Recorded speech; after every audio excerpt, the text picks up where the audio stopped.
The sun's shining, temperatures feeling balmy out there. Spring is right around the corner, and as the city's flowers prepare to spring up, so does the city's art scene.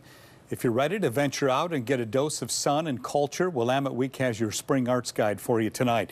And to break down the best of what Portland's art scene has to offer this morning, we bring, guess who? Assistant Arts and Culture Editor Andrew Jankowski into the picture. Andrew, thanks for being here.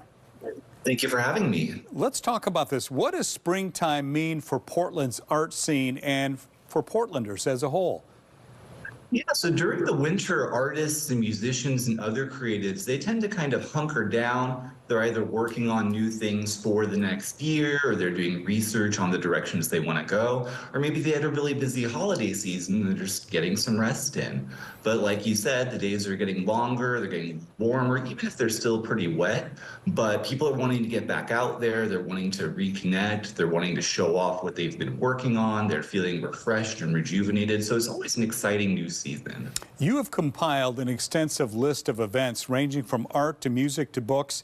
Give us a taste of what's coming up.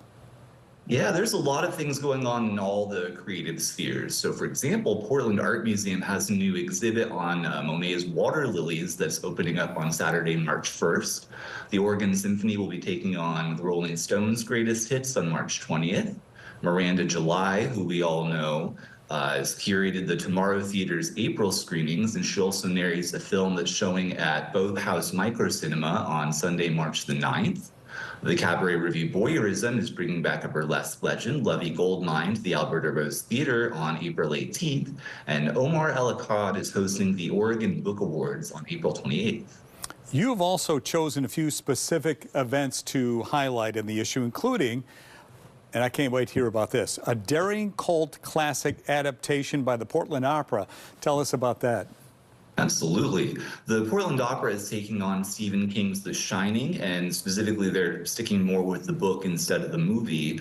It's a relatively young story on the scale of opera when you consider that opera as we know it goes all the way back to the 16th century.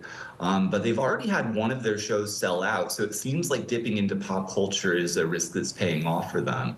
Boathouse Microcinema, as I mentioned before, was originally conceived as a 10-week series of experimental film screenings back in 2017, but it proved so popular that it ran all the way up to the pandemic. It's back now under new management, and the screenings are now free, so there's less of a barrier to seeing independent movies. And then LA music producer Adrian Young, he's worked with everyone from Jay-Z to Kendrick Lamar, and he will be playing at the Aladdin Theater on March 27th with a 10-piece band. And his concert series, Jazz is Dead, is bringing shows around Afrobeat and Tropicalia all spring long. Got lots of good stuff coming up. This is going to be a fun spring. Andrew, great to see you. Thank you so much. Thank you for coming. You can read the entire article in the latest edition of Willamette Week on newsstands now or online at wweek.com.